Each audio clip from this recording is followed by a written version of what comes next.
So, good morning, everybody. My name is Javier Gonzalez, and I'm going to present you an ongoing work that is part of my PhD at Politecnico in Milan. So, the idea here is to evaluate if some, let's say, some paradigms of reinforcement learning can be applied to improve electricity market modeling. Sorry for this. Don't worry. And it's like an assessment and an evaluation work that we are doing. So everybody knows the need for decarbonization and the specific and the focus on the electricity sector as a decarbonizing tool for other sectors. But we need to acknowledge also that the electricity systems are organized around markets, and we need to evaluate how agents and system design is going to react to some market design. As a result, we need appropriate modeling tools to understand electricity markets, and in this context, maybe there is the possibility of complement or improve existing modeling ideas with reinforcement learning. And that's what we want to evaluate. This is particularly relevant for systems where there is imperfect competition, there are dominant players or market power. So that's the reason that we are using multi-agent reinforcement learning here. So how do you apply it to your problem and to the specific system of electricity markets? You start from the formulation, the conventional formulation of an agent in a system that is trying to, let's say, maximize its profits, and to maximize its profits is taking some actions on, let's say, on an environment that in this case is an electricity market. And from that, you go and apply reinforcement learning ideas. Here, my recommendation, if you plan to use some reinforcement learning in your problems, and if you're using multi-agent cases, is to go for the Ray libraries. They are open source. They are not done by me, of course, but they are well suited for these types of problems, and they are also allow a lot of distributed computing that is important for this type of problems.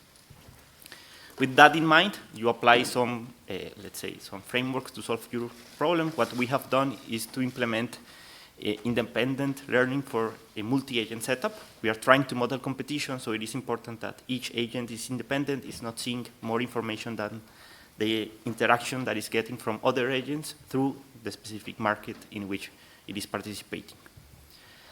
Some results, just to give you an idea how this model, how this implementation works. We have used data from the Italian market, a mix of historical and added data.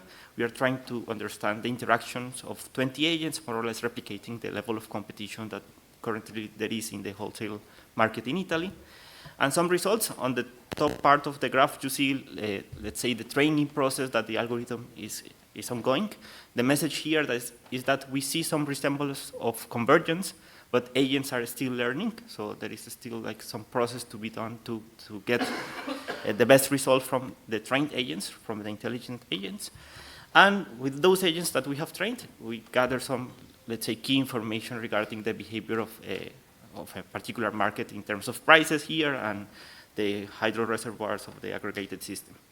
The message from these two plots on the bottom is that we still see some noise, particularly, the training is still ongoing, so we need to improve the agent behavior, but in the algorithm that we have implemented, we are training a stochastic agent, so even if when the system converges, we are expecting some different levels in the outcomes at the market level.